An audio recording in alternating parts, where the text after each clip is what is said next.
You're living a life that doesn't feel like yours. One day, you're going to realize the life you're living doesn't even feel like yours. And the worst part? It won't happen when everything falls apart. It'll happen on a normal day. On your way to work, answering messages, doing what you always do. And out of nowhere, you'll feel it. That dead, quiet panic. The one that says, if I keep living like this, I'm going to disappear inside my own life. That's what Fight Club is really about. Not violence, not rebellion, but the horror of waking up too late and realizing you became a version of yourself you were never supposed to be. At the beginning of the movie, nothing looks broken. That's the scary part. The narrator has a job, an apartment, a routine. On paper, his life works. But inside, he can't sleep. He can't feel anything. He's completely numb. And here's the truth. A life can be broken without looking broken. Real collapse doesn't look dramatic. It looks normal. It looks like someone showing up every day while quietly disappearing inside their own life. You've seen this. Maybe you've lived it. People who seem fine. They reply to messages, they hit goals, they stay useful, they keep moving, and still feel nothing at the end of the day. Not because they're weak, because they've been on autopilot for too long. Stop for a second. Look at your life right now. Does it actually feel like yours? And numbness is dangerous, because it doesn't feel urgent. That's why people ignore it. They keep going. They call it stress. They call it burnout. They call it a phase. But sometimes it's deeper than that. Sometimes you're not tired because life is hard. You're tired because the life you're living doesn't feel like yours anymore. And this is where it gets worse. You can build a life you secretly hate. That's exactly what the narrator does. He builds the right life.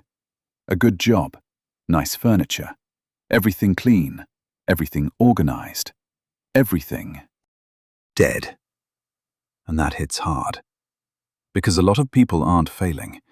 They're succeeding into emptiness. They're doing exactly what they were told, and still ending up with a life that feels emotionally unlivable. That's what nobody warns you about. Success doesn't always free you. Sometimes, it locks you into a life you don't know how to leave. You can do everything right and still become someone you don't even recognize. Because the problem isn't always that your life is bad. Sometimes, it just isn't yours.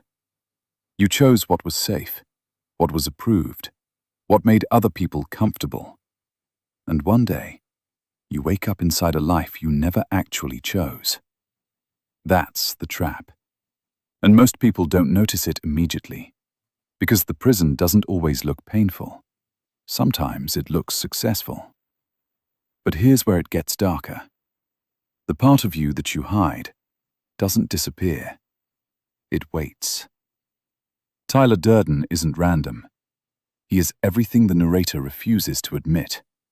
The anger, the frustration, the hunger, the need to break out. The version of himself that's done pretending. And that's why Tyler works. He's not just a character. He's repression with a face. He's what happens when the version of you that you've buried gets tired of staying quiet. And this is the brutal truth. What you suppress doesn't go away. It changes form. It shows up in your decisions, your habits, your relationships, your self-destruction. It starts running your life from the background. And that's what makes this so dangerous. You can think you're in control while being controlled by parts of yourself you never learned to face. You don't need a Tyler Durden to prove this. You already have one. It shows up when you make reckless choices, sabotage something good, Push away people who care. Chase intensity just to feel something. Because deep down, you're trying to wake yourself up. You're trying to break the numbness. You're trying to feel real again. And that leads to something even worse. Pain starts to feel more honest than comfort. That's why Fight Club works, not because violence is freedom, but because pain finally makes them feel something. For the first time, they feel awake. They feel present. They feel real. And this happens in real life, all the time. Not with fists, but with toxic relationships, burnout, chaos, self-sabotage, emotional spirals. People choose pain because at least pain feels real. And when you've been numb for long enough, real starts to matter more than healthy. That's the part people don't say out loud. Some people don't trust peace. They only trust crisis. So when life gets quiet, they create a new problem. Not because they want suffering, because suffering feels familiar. And familiar feels safe. That is the trap. If pain is the only thing that makes you feel alive, you will protect the thing that's destroying you. You will defend the chaos. You will call it passion. You will call it intensity. You will call it who you are. But really, it's just the only thing that still cuts through the numbness. And eventually, everything breaks. And this is the part that hits the hardest. Because when everything finally collapses, you don't just lose the lie. You see how long you've been living inside it. You see how much of your life was built around performance. How many choices were fear. How many goals were approval. How much of you was edited down just to be accepted. And that realization? That is the spike. That is the moment the movie stops feeling like a story and starts feeling like a mirror. By the end of Fight Club, the illusion collapses. No more pretending. No more fake control. No more hiding. Just the truth. And the truth is uncomfortable. Hitting bottom doesn't fix you. It exposes you. It removes the distraction. It strips away the performance. It forces you to see what you've been avoiding the entire time. And then you're left with one question. Who are you when the performance stops? That's the moment most people avoid, because it means admitting, this life doesn't fit. This version of me isn't real.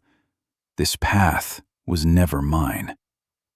And that's terrifying, because once you see it, you can't unsee it. Once you realize you've been performing yourself, you have to choose whether to keep pretending or destroy the lie. But that's also the first honest moment, because you can't fix a life built on a fake version of yourself. You have to replace it with something real, something chosen, something that actually belongs to you. That's why Fight Club still hits. Not because people want chaos, but because people recognize the feeling. Waking up inside a life that looks fine and still feels completely wrong. And the scariest part? You can live like that for years without realizing it. You can stay productive. You can stay functional. You can stay impressive. And still be disappearing. Until one day, you finally see it. And by then, you have to decide. Keep pretending or start over. Because the real danger isn't losing your life. It's losing yourself so slowly, you mistake it for living. And by the time you finally feel the truth, you look around and realize you've been loyal to a life that has never once been loyal to you.